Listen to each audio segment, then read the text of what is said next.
नमस्कार, मैं हर्षवर्धन सिंह। आप देख रहे हैं MSTV। शो चल रहा है रूबरू। मेरे हाथ में एक किताब है जिसका नाम है the dynamics of growth. Dinesh Kalia साहब ने लिखी है। इससे पहले एक किताब और आ चुकी है उनकी।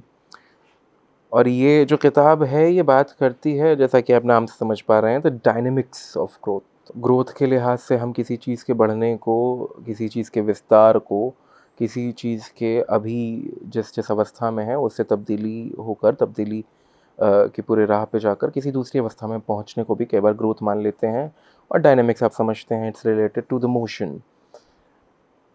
सफलता या फिर विकास, उस तक पहुंचने के लिए जो आपकी राह है उस पे आप किस गति से चलेंगे, शायद उसके बारे में ये किताब बात करती है। मैं शायद कह रहा हूँ इसलिए क्योंकि क्या है असल में ये किताब, ये मैं दिनेश कालिया साहब से जानूंगा। हमारे साथ हैं और साथ ही साथ थोड़ा सा उनके बारे में बता दूं कि कॉर्पोरेट वर्ल्ड जिसकी आजकल बातें होती हैं, और बातें इस लिहाज से कह रहा हूँ मैं कि उसके बारे में बात बहुत होती है कि बहुत प्रेशर है, और it's a world of cut throat competition, it's a world of that you have to prove yourself by every passing day. हर गुजरते दिन के साथ आपको प्रूव करना होता है, मगर ये सारी चीज़ें अपने साथ लेके आते हैं कुछ अनकहे प्रेशर, कुछ अनदेखी कठिनाइयाँ जो शायद आप सामने से प्रत्यक्ष रूप से नहीं देख पाते, जो कि कहीं आपके जहन में होता है। कॉर्पोरेट ट्रेनर के तौर पे वो पिछले 25 साल से काम कर रहे हैं। शायद हो सकता है अरसे में थोड़ी कम बढ़ती कुछ हो जाए, उनसे ही जानेंगे। और ख़ासकर युवाओं के साथ काम करते हैं। युवाओं को युवा रहने का मानसिक रूप से जो तरीका है वो समझाते हैं। आज हमारे साथ हैं, बात करेंगे। बहुत बहुत स्वागत। नमस्कार। निश्चित साहब, मैंने कोशिश की कि आपकी किताब की जो कवर है, वैसे तो कहा जाता है डोंट जज a book by its cover, मगर जो नाम से मैं समझ पाया मैंने वो बोला। अब मैं आपसे समझना चाहूँगा कि what's this dynamics of growth, what is this? देखिए, डायनेमिक्स वर्ड को पहले मैं थोड़ा सा बताना चाहूँगा। दो शब्द, ये वर्ड साइंस का है, वहाँ से मैंने लिया है। दो चीज़ें आती हैं, एक स्टैटिक और एक डायनामिक्स। Dynamic motion. डायनामिक्स मतलब मोशन।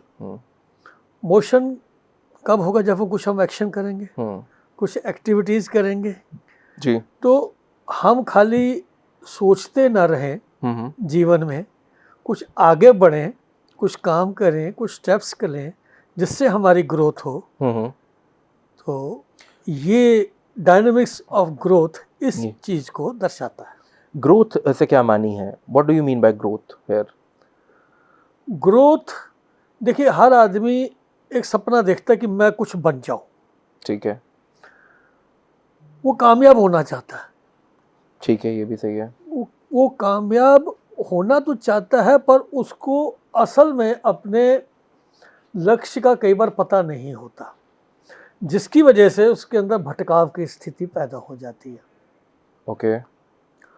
तो ग्रोथ से मेरा मतलब ये है कि वो कुछ भी जो सपना देखता है, जिन चीज़ों के बारे में वो बचपन से सोचता है, हो सकता है कि वो उतनी अप्रोप्रिएट ना भी हो जितनी की होनी चाहिए, पर जो कुछ भी वो सोचता है, ठीक है, वो उसको पाए, उसमें सफलता हासिल करे।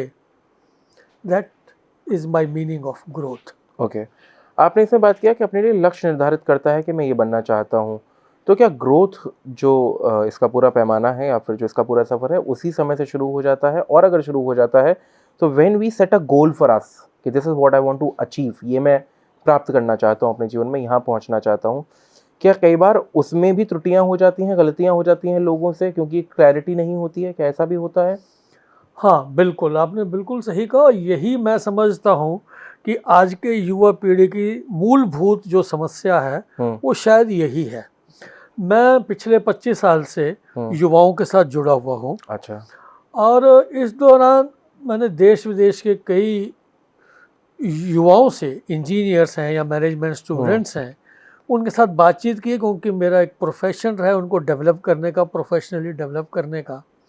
तो जब मैं उनसे बातचीत करता था तो मुझे उनके अंदर एक भटकाव महसूस होता था।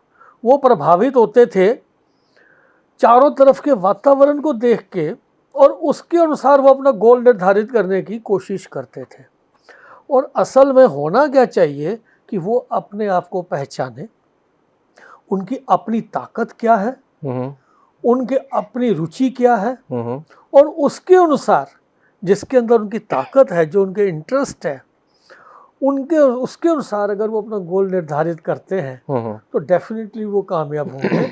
यही बात मैं कहना चाहता हूँ कि आप लक्ष्य अपना जो भी बनाएं, वो अपने अंदर को, अपने आप को पहचानते हुए बनाएं, अपनी ताकतों को पहचानते हुए मैं क्या कर सकता हूँ, मैं दुनिया को देख के नहीं। मान लो एक कोई दुनिया में तो बहुत कुछ हो रहा है, ये बहुत सारे एग्जाम्पल्स हैं। कोई इंजीनियरिंग कर रहे थे तो भैया क्या मैं इंजीनियरिंग कर, कोई डॉक्टर बन, कोई कह रहा है कि क्रिकेटर्स में बन जाऊँ और क्रिकेटर्स में बहुत पैसा मिल रहा है, कोई बोलता है कि मैं फिल्म स्टार बन जाऊँ, आईएएस ही बन जाऊँ, कुछ भी बन जाऊँ, पर वो क्या उसकी ताकत है, क्या उसके अंदर वो क्या स्किल उसका है? फोटे है? बिल्कुल।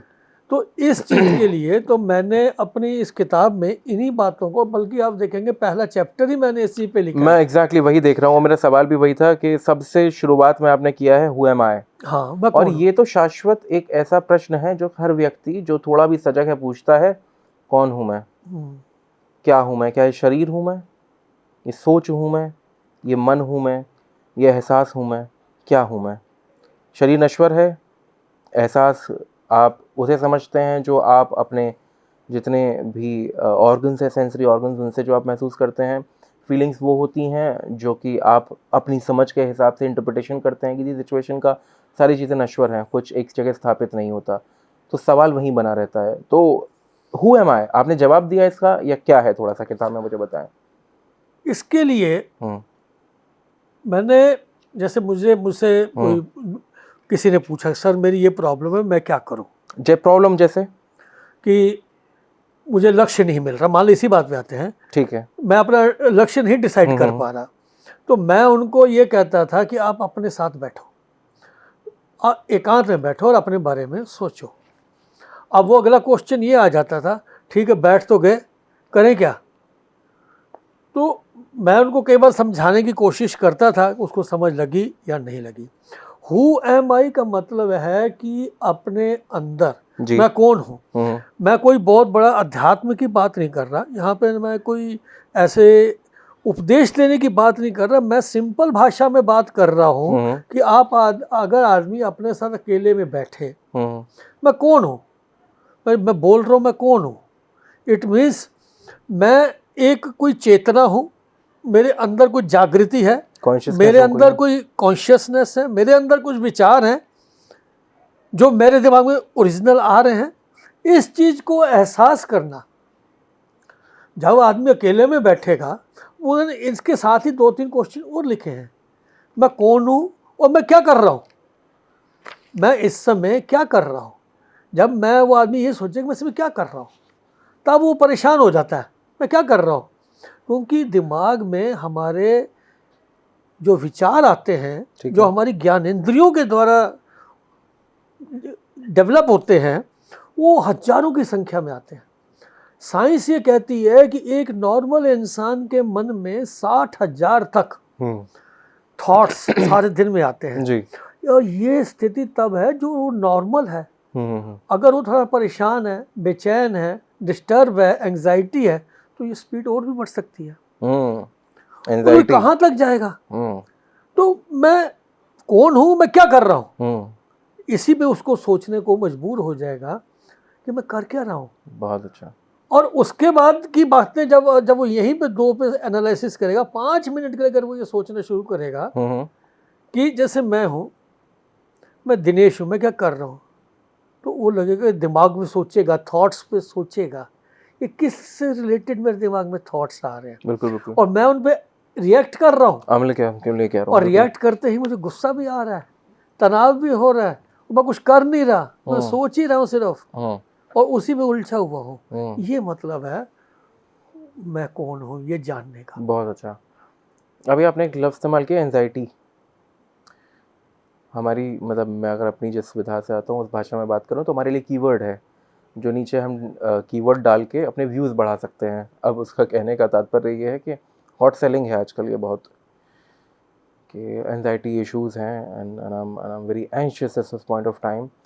तो सबसे पहले तो मैं आपसे ये चाहूँगा कि थोड़ा सा आपकी समझ के लिहाज से, क्योंकि आप युवाओं के साथ काम करते हो, ये सवाल अक्सर आता होगा, थोड़ा सा इस पूरी विधा से जुड़ी हुई एंशियसनेस और ये एंजाइटी क्या है ये, और उसी के साथ साथ क्या सही में कुछ एंजाइटी जैसा होता है जो लोग बोलते हैं। एंजाइटी के एग्जिस्टेंस पे सवाल नहीं है कि वो नहीं होती है, बट मैं समझना चाह रहा हूँ आपसे कि when people do come down to you with the question that I have anxiety, what should I do, मैं क्या करूँ, तो आपका उस पर रिएक्शन क्या होता है, आप उन्हें कैसे डील करते हैं, क्या बताते हैं उन युवाओं को? बहुत ही सही आपने बात पूछी। आपने अभी पहले भी कहा कि जैसे आप युवाओं से जुड़े हैं तो बात युवा ये कहते हैं कि मुझे बहुत टेंशन हो जाती है। मेरे से जो बात कर रहे सर मैं बहुत परेशान रहता हूँ, मैं बहुत तनाव में रहता हूँ, मुझे बहुत टेंशन हो जाती है। और ये एंग्जाइटी वर्ड एक किस्म का आप समझिए पाश्चात्य सभ्यता से कि देन है जो हमारे जीवन में इस तरह से घुल मिल गया है कि जिसे हम उससे अपने से अलग ही नहीं कर पाते। एक्चुअल में क्या है कि मैंने वही बात की कि हम अपने आप को, अपने विचारों को कंट्रोल नहीं कर पा रहे, और वो ये एंग्जाइटी जो है ये हमारा रिएक्शन है उन विचारों के ऊपर, उन विचारों के ऊपर। अब देखिए मैंने ज्ञान इंद्रियों की बात करी, विचार, अब थोड़ा सा यहाँ ये समझना होगा विचार जन्म कैसे लेता है। आपने कुछ देखा, आपने देखा कि सामने से कोई जानवर आ गया, ठीक है, एकदम आपके रिएक्ट हुआ, अंदर से आप उसको मारने को, डर का भाव आया, कोई भाव आया, डिफेंस का आया, जो वो आपने देखने से आया ना। अब दूसरा भाव देखिए, किसी ने कोई सामने खड़े उसने गाली निकाली, आपने सुना ना, और उस पे आपको अपशब्द जो उसने बोले उस पे आप रिएक्ट किए, भाव आया, थॉट जन्मा। ठीक, हाँ बिल्कुल समझने की कोशिश कर रहा हूं। ये ज्ञान इंद्रियां हैं जो हमारे अंदर थॉट्स को जनरेट कर रही हैं, और उन्हीं थॉट्स को कंट्रोल करना। मैंने इसमें तीसरी चीज, पहले चीज की what, who am I, what I am doing, और तीसरी बात मैंने अगला क्वेश्चन जो आता है व्हाई आई एम डूइंग, मैं ये क्यों कर रहा हूँ, why I am doing it, मैं क्यों कर रहा हूँ, क्या कर रहा हूँ और मैं क्यों कर रहा हूँ।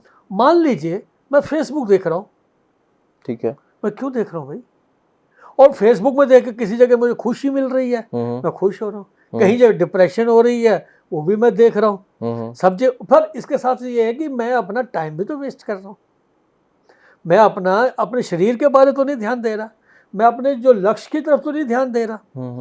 आई एम सिंपली, अगर मैं अपने आप से ये क्वेश्चन करना शुरू कर दूं, मैं ये क्यों कर रहा हूँ, मैं खाना खा रहा हूँ तो मैं क्या खा रहा हूँ, क्यों खा रहा हूँ, अवेयरनेस, जागरूकता। ये जागरूकता जो है ये हमारे विचारों को कंट्रोल करती है। यही जागरूकता, जैसे मैंने जानवर की बात की, एक अगर डर गए, एक नॉर्मल है और सोच रहा है कि मुझे क्या करना है, मुझे क्या करना है, एक इस पे निर्णय लेना है। मान लीजिए सामने शेर भी खड़ा है, तो आप अगर खड़े हैं, अगर आप डर के भागेंगे, हो सकता है वो आप पे अटैक कर दे, ठीक है, और हो सकता है आप वहीं खड़े हैं और उसकी तरफ ही देखते जा रहे हैं, तो हो सकता है वो दो कदम वो पीछे जाए, दो कदम पीछे हो जाए, और धीरे धीरे स्थिति नॉर्मल हो जाए। Anything is possible. वैसे कहा तो ये जाता है कि शेर या किसी भी वन्य जीव की आंखों में लगातार नहीं देखना चाहिए, they feel intimidated, there attack. खैर वो अलग चीज है। मैं दूसरी चीज जो आपसे मैं उसकी बात नहीं कर रहा, हमें क्या करना चाहिए ना क्या करना, मैं दूसरी चीज सवाल पे आना चाह रहा था, एक्शन और रिएक्शन की बात कर रहा हूँ। देखिए साइंस के जो लॉज हैं, न्यूटन ने साइंस के लॉज बनाए, ये मोशन की बात है, मैं डायनामिक्स ऑफ मोशन की बताई, और उसमें उन्होंने तीन लॉज बड़े फेमस हैं, और उसका जो उन्होंने मशीनों के ऊपर लगाया था, उसका एक फेमस थर्ड लॉ है, to every action there is equal and opposite reaction. ये न्यूटन का फेमस लॉ है, ठीक है। हम जो भी एक्शन करेंगे उसका रिएक्शन होगा ही होगा। वो रिएक्शन जो है, जब हमने देखा जो सामने से एक्शन आता है, वो रिएक्शन हमारे अंदर से निकलता है। अगर हम उस रिएक्शन को पॉजिटिव कर लें, सकारात्मक सोचना शुरू कर दें, अपनी एटीट्यूड को बदल रहे हैं, अपना अप्रोच बदल रहे हैं, हमारे वो जो है थॉट्स कंट्रोल हो जाएंगे, और ये एंग्जाइटी और ये जितनी भी चीजें हैं ये धीरे धीरे खत्म होगी। हमें अपने अभ्यास करना पड़ेगा। बहुत अच्छा दिनेश साहब, मेरा सवाल जो था वो ये था कि आपने बोला कि अवेयरनेस होनी चाहिए, माइंडफुल आपका एक्शंस होने चाहिए, आप जब कुछ कर रहे हैं तो सोच हो उसके पीछे, बेवजह ही कुछ ना करें। मगर क्या इसका एक पक्ष ये भी आता है कि just by doing this for the entire time, that feeling of being free, अगर वो सही ढंग से नहीं किया जा रहा है तो, कि पूरे समय दिमाग में कुछ ना कुछ चल रहा है और हर समय ये सोचना कि मैं इसलिए कर रहा हूँ, क्या ऐसा भी है कि हम विचार शून्यता में भी जा सकते हैं, we can be like thoughtless कि अभी मैं थॉट्स में नहीं हूँ, मैं जो कर रहा हूँ बस कर रहा हूँ, बैठा हुआ हूँ, मुझे कोई थॉट नहीं है, मैंने नहीं सोचा मैं यहाँ क्यों बैठा हूँ, किस लिए बैठा हूँ, बस मैं बैठा हूँ, होना चाहता हूँ क्यों। तो क्या आपको लगता है कि ये चीज़ें आना सही है या नहीं सही है? देखिए, विचार शून्यता का मतलब जो मैं समझता हम्म, हूँ वो तो ऋषि मुनियों वाली बात हो जाती है। ठीक है। हम एक नॉर्मल इंसान हैं, हम्म, हम भौतिक जगत से दूर नहीं हो सकते। ठीक है। हम लोग कोई साधु महात्मा नहीं है जो पहाड़ों में जाकर अपने आप को, हम्म, हमें किसी अलौकिक सिद्धि को प्राप्त करना ठीक है। है। और अगर हम भौतिक जगत में हैं तो हम्म, हमें अपनी जिम्मेदारियों का निर्वाह करना है, ठीक है। हमारी रिस्पॉन्सिबिलिटीज दायित्व है। बिल्कुल। और इसीलिए कर्म को प्रधानता दी गई है, कर्म जी। हमें कर्म करना है। बिल्कुल। जब ये कर्म की प्रधानता है और हम भौतिक जगत में रहते हैं तो ऐसा हो ही नहीं सकता कि आपके पास विचार ना आए। बिल्कुल। विचार तो हमेशा आते ही रहेंगे, पर वो विचार सकारात्मक होने चाहिए।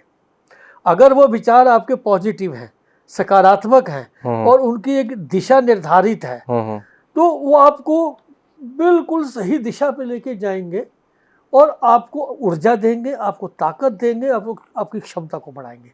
अदरवाइज अगर वही विचार भटक रहे हैं, नेगेटिव है, परेशान करने वाले हैं, तो वो आपको बिल्कुल एक भटकाव में छोड़ देंगे। अल्टीमेटली ऐसा लगेगा आपके शरीर से ऊर्जा निकल गई। मैं एक और चीज़, जी हाँ बोले। मैं ये कहना चाहता हूँ, देखिए यहाँ पे मैंने एनर्जी की बात करी, ऊर्जा ठीक की है, बात बिल्कुल। करी। ये हमारा अध्यात्म तो हजारों लाखों साल से हमें ऊर्जा के बारे में बता रहा है कि ठीक ये है। जो 5 एलिमेंट्स से ये पूरा दुनिया हाँ। विद्यमान है, ये सब ऊर्जा है। हम्म, आज साइंस भी इसको महत्व देता है। ठीक है। और जिसमें ऊर्जा है वहाँ वाइब्रेशन है। ठीक है। और हम जो बोलते हैं, जो थॉट्स हैं, ये एक वाइब्रेशन है, ये एक ऊर्जा है। ठीक है। ये अगर हम पॉजिटिव लेते हैं तो हमारा शरीर ऊर्जा से भर जाता है, सकारात्मक ऊर्जा से। और अगर ये नेगेटिव लेते हैं ये हमारे शरीर की ऊर्जा को खत्म। छीन लेता है। मान लीजिए अभी आपको एक फोन आया कि आपके किसी परिचित की मृत्यु हो गई। हम्म, कई बार लोगों का वहीं बैठे रह जाते हैं, हार्ट फेल। ताकत नहीं लगती, हार्ट तक की प्रॉब्लम हो जाती है। और वहीं अगर आप अब देख रहे हैं, अब मन कर रहे हैं कि आप इंडिया का कोई मैच देख रहे हैं, खुशी महसूस कर रहे हैं, इतने जैसे आप लास्ट बॉल पे इंडिया जीत गई, कितनी खुशी से आप उछलते हैं, वही एक विचार है, वो ऊर्जा है। विचार एक ऊर्जा है जो हम गतिमान हैं, जिसमें वाइब्रेशन है, जो हमारे शरीर को चलाते हैं, हमारी सोच को चलाते हैं और हमें आगे लेकर जाते हैं। ये कभी नहीं ख़त्म हो सकते। इनको हमें सही रास्ते पे लेके जाना है, सही तरीके से सोचना है, और यही इस किताब का मूल है। बिल्कुल। दिनेश साहब, आप जब बात करते हैं तो एक एसेंस आता है मोटिवेशनल स्पीकर वाला, और मोटिवेशनल स्पीकर जो आपको मोटिवेट करते हैं, और या फिर जो आपके अंदर मोटिवेशन कहीं चादर ओढ़ के सोई हुई है, उसकी चादर हटा के उसे झंझोड़ के उठाते हैं कि चलो मोटिवेटेड रहो और काम करना है, वैसा एक एसेंस आ रहा है। मगर वहीं एक मोटिवेशनल स्पीकर का जैसे ही हम बोलते हैं तो एक तस्वीर दिमाग में उभरती है, और वो है बहुत बड़ा एक ऑडिटोरियम, बहुत सारे लोग, एक व्यक्ति खड़ा होके कुछ बता रहा है, लोग खुश हो रहे हैं, तालियां बजा रहे हैं। आप मोटिवेशनल स्पीकर हैं, आप मानते हैं ये चीज़? हाँ, मैं हूँ, क्योंकि मेरा उद्देश्य यही है कि युवाओं को के भटकाव को दूर करना। ठीक है, डन। अब जो मोटिवेशनल स्पीकर की तस्वीर मैंने आपके सामने खींची, वो क्या आप वैसे हैं, और अगर नहीं है तो कैसे हैं, क्या कैसे स्थापित देखिए, करेंगे मैं बिल्कुल खुद को? वैसा नहीं हूँ। मैंने इतने साल में अगर मैं अंदाज़ा लगाऊं तो कोई 20-25 हज़ार युवाओं को मैंने डेवलप किया। डेवलप? हाँ जी। किस तरह से? उनको टेक्निकली, मैं जिस संस्था में था मुझे जिम्मेदारी ये दी गई थी, उसके हमारे यहाँ जितने भी इंजीनियर्स आते थे या मैनेजमेंट स्टूडेंट्स आते थे, उनको डेवलप करना, ठीक है, उनको सक्षम बनाना कि वो क्या जो काम उनको दिया जा रहा है उसके प्रति 100%, कोई उसमें -1% की भी एरर नहीं होनी चाहिए। अच्छा। ऐसे ही मुझे ये रिस्पॉन्सिबिलिटी मौका मिला कि मिडल ईस्ट के जो इंजीनियर्स हैं वो भी हमारी संस्था में आते थे, उनको भी मैं डेवलप करने का मुझे मौका मिलता था।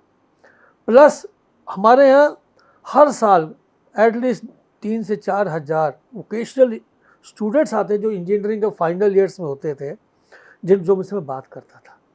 तो मैं उनको कभी भी, मैं अपने लेक्चर्स में जो मैं बात करता था को भी ऐसा नहीं किया, मैं उनसे जुड़ने की कोशिश करता था बहुत अच्छा। और उनसे एक बातचीत के माध्यम से मैं उनको हमेशा ये कहता था कि आप मुझसे कभी भी मिल सकते हो, किसी भी समय। किसी भी समय। और आज भी कई लोग उनमें से बहुत बड़ी बड़ी पोजीशनों पे पहुंच गए हैं और वो आज भी मुझसे जुड़े हुए हैं। तो मैं वो यही कहते हैं कि आपसे जो छोटी छोटी बातों जो आपने हमें बताई, उन्होंने हमें एक दिशा दी और आज हम यहाँ तक पहुँचे। मैं उस तरीके से मोटिवेट करना चाहता हूँ जिससे मैं उनसे व्यक्तिगत रूप से जुड़ूं। जब मैं उनको कोई मेरी बात याद आए तो उन्हें कहा, सर ने कहा था कुछ, मुझे ऐसा करना चाहिए, मैं ये नहीं कर रहा। ऐसा नहीं कि जो मैं कहूँ वो भूल जाए। बिल्कुल। बहुत सही। एक मेंटोर की तरह मैं उनके साथ अपनी भूमिका को निभाना चाहता हूँ। बिल्कुल बिल्कुल, बहुत अच्छा। तो you creating leaders not bosses. सही है सेंटेंस। अब आप कह रहे हैं, मैं तो एक व्यक्तित्व के निर्माण को ज्यादा महत्व देता व्यक्तित्व हूँ। का ही फर्क होता है एक बॉस में और एक लीडर में। हाँ, बहुत एक अच्छा। सोच की बात करते हैं। सोच की बात है कि कौन सेना के पीछे चल रहा है और कौन सेना के आगे चल रहा है। बिल्कुल बिल्कुल, कौन आगे बढ़ के काम करना चाहता है, Who want the face of it। बिल्कुल बिल्कुल, बहुत अच्छा।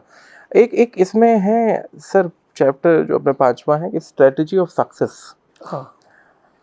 मैं ये क्योंकि उत्तरार्ध की तरफ है, ज़्यादा लंबा इंटरव्यू में चाहता नहीं इसको हम लेकर जाएं। सक्सेस जो है वो अलग अलग समय पे उसके अलग अलग मायने होते हैं, मतलब होते हैं। छोटे बच्चे के लिए फ्रिज खोली, चॉकलेट निकाली, बंद करके खा लिया, घर वालों को पता नहीं चला, सक्सेस है।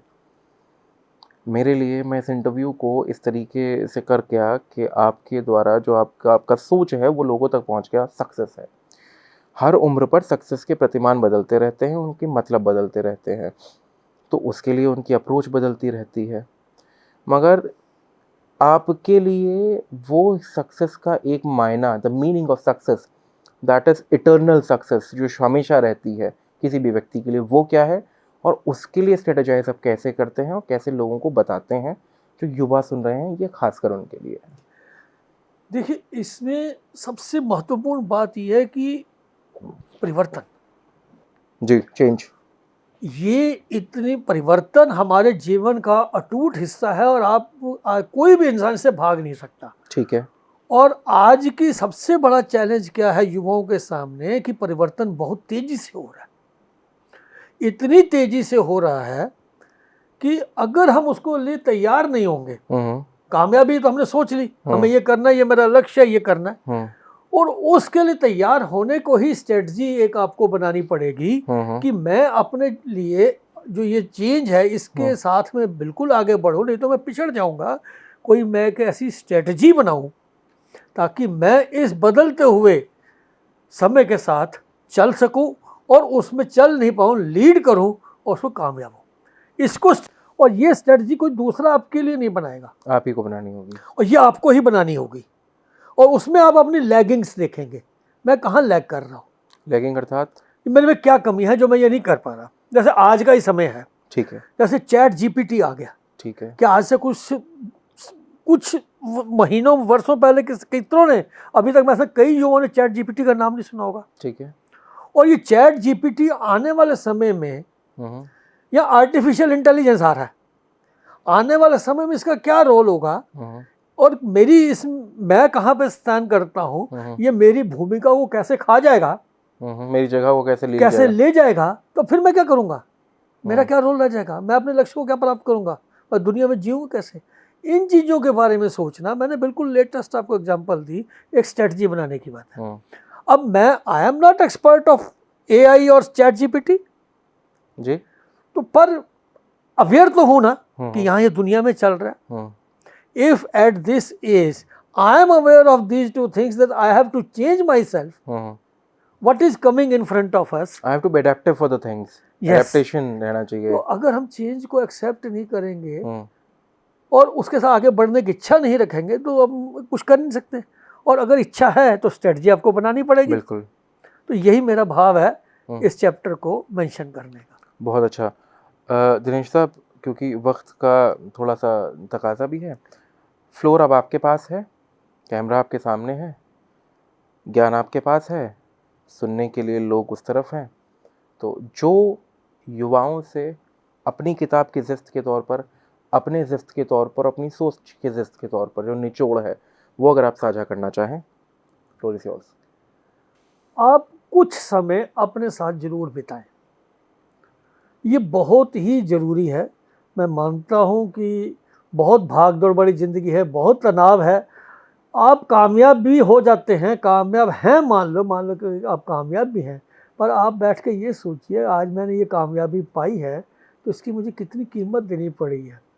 कहीं मैं बीमार तो नहीं रहने लग गया, कहीं मैं अपने परिवार से दूर तो नहीं हो गया, कहीं मेरे स्वास्थ्य पे तो नहीं असर पड़ रहा। इन चीज़ों को एनालिसिस करने के लिए ये बहुत ज़रूरी है कि आप अपने साथ बैठें, अपने बारे में सोचें, अपने बारे में समझने की कोशिश करें और फिर एक प्लानिंग बनाकर योजनाबद्ध तरीके से अपने काम की ओर बढ़ेंगे तो डेफिनेटली आपको कामयाबी मिलेगी और कोई आपको टेंशन नहीं होगी, कोई एंग्जाइटी नहीं होगी और मैं समझता हूँ आप लीड करेंगे, आपकी इंटरपर्सनल रिलेशनशिप अच्छी होगी। ऑफिस में जो कई बार ये शिकायतें मिलती हैं कि मेरी बॉस से नहीं बन रही या मेरी सबॉर्डिनेट मुझे कोऑपरेट नहीं करते, ये सारी बातें ख़त्म हो जाएंगी क्योंकि आपके पास एक निर्धारित योजना होगी। यही मैं आप सबसे कहना चाहता हूँ कि आप अपने साथ बैठें, ज़्यादा समय नहीं, 10 मिनट बैठें और 10 मिनट बिल्कुल रिलैक्स होकर बैठें। कोई जिस तरह से भी आप आसान से होकर बैठ सकते हैं वो आप बैठें और वो अपने बारे में सोचें और अपने दिन भर की योजना को कार्यान्वित करें। यही मैं मैसेज देना चाहता हूँ। दिनेश साहब, मैसेज तो बहुत अच्छा है। मैं चाहूँगा थोड़ा सा किताब के बारे में भी बोल दें कि जो आपकी किताब है ये कहाँ कहाँ उपलब्ध है, कैसा है, आपके मुख से ज़्यादा अच्छा लगेगा, क्या है तरह? डायनेमिक्स ऑफ मशीनरी किताब अभी अमेजॉन पे आ गई है। Dynamics of growth, dynamics of growth ये वो अक्सर हो सकता है, मैं समझ जाता हूँ। वो वो एक किताबें कॉमन सा वर्ड है क्योंकि मोशन से रिलेटेड है तो इसलिए मेरे मुंह से निकल गया कोई दिक्कत नहीं मोशन। जी। Actually it is dynamics of growth. हाँ बिल्कुल जी। और ग्रोथ ये जो आम जनता तक मैं पहुंचाने की कोशिश कर रहा हूं। जैसे ही मेरे पास आ जाएंगी मैं इसे हर लाइब्रेरी में या यूनिवर्सिटीज़ में भेजने की कोशिश करूंगा। वैसे ये अमेज़ॉन पे उपलब्ध है। मैंने बहुत इसकी हल्की सी नॉर्मल सी कीमत है, उसका लिंक भी मेरी वेबसाइट पे मिल जाएगा, वहाँ से आप ले सकते हैं। और जहाँ तक भी है हम जो भी आपके प्रोफेसर्स हैं उन तक पहुँचाने की हम कोशिश कर रहे हैं कि उद्देश्य मेरा यही है कि आम युवा पीढ़ी तक मैं अपनी किताब को पहुँचा पाऊँ ताकि मैं अपना मैसेज दे पाऊँ। बहुत बढ़िया, बहुत खूबसूरत। और इसी के साथ बहुत बहुत धन्यवाद दिनेश साहब, आपने वक्त दिया और किताब के लिए शुभकामनाएं। और जो आपने कहा कि लिंक आपके वेबसाइट पर भी है, लिंक हम इसके डिस्क्रिप्शन में भी डालेंगे ताकि जो युवा देखने के बाद सीधा किताब खरीदना चाहें वो उस तक भी जा सकते हैं। बहुत बहुत धन्यवाद आपका समय देने के लिए। तो सुना पूरा इंटरव्यू आपने। The dynamics of growth Dinesh Kalia साहब की किताब है और जो प्राइस उन्होंने खुद नहीं बोला, मैं यहाँ से बोल देता हूँ, जो पीछे लिखा हुआ है जो दिख रहा है मैं वो बता रहा हूँ, वहाँ अगर ऊपर नीचे हो तो मैं उसके लिए लायबल नहीं हूँ। 195 रुपये की किताब है, राही पब्लिकेशंस ने छापा है इसको। बड़ी एक हैंडी सी किताब है, ज़्यादा वक्त भी नहीं लगेगा। वो जैसे इंजीनियरिंग के टाइम पे और 12th में मैं साइंस शायद मेरे पास थी गलती से, तो बड़ी बड़ी किताबें आया करती थी, मोटी मोटी जिन्हें लेके आप घूम भी नहीं सकते थे। तो बड़ी हल्की छोटी सी किताब है और ज्ञान जो है बहुत ही एक सरल भाषा में, क्योंकि मैं पढ़ भी रहा था अभी साथ ही साथ, वो दिया गया है। तो आप किताब ऑर्डर कर सकते हैं, पढ़िए। और अगर आप चाहते हैं कि दिनेश साहब के साथ इस बारे में और भी बातें हों और इसे एक शो के फॉर्मेट में हम आप तक लेकर आएँ ताकि जो बातें वो किताब में लिखना चाह रहे हैं, किताब में लिख रहे हैं, वो यहाँ बैठकर बातचीत के माध्यम से आप तक पहुँच सके, तो कमेंट्स में बताइए हमें, do you want entire show on this. फिर उस पर काम करने की कोशिश करेंगे दिनेश साहब की परमिशन के साथ कि हम कुछ कर पाएँ इस संदर्भ में। तब तक के लिए अपना ख्याल रखिए और देखते रहिए MS TV।